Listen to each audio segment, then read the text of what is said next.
ka pas raste të tilla kur ambasador kanë thënë mjaft ka probleme Vučići, mos i shkakton edhe ju të lashe tepër,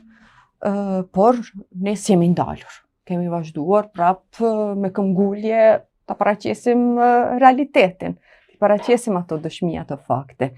Edhe vizita fundit të komisionerit të lartë për pakica Kristof Kamp ka qenë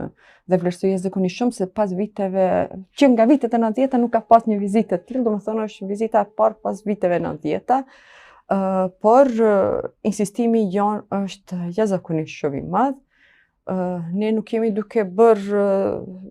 të krenohemi me ato, dhe nuk po ankohemi, nuk po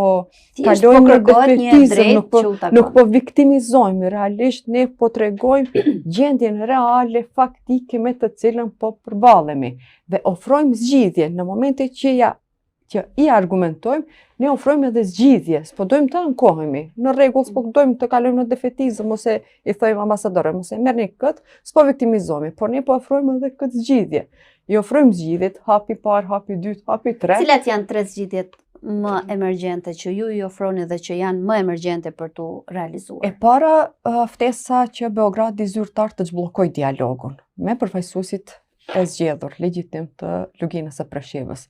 dhe fillimi i implementimit të atyre marrëveshjeve. Nëse jo e marrëveshjes Konçulit, jo e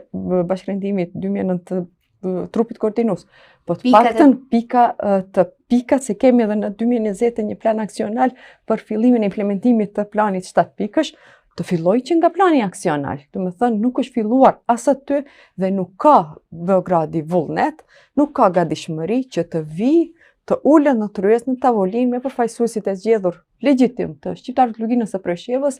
të dialogojë dhe të jetë i gatshëm që të fillojë implementimin e atyre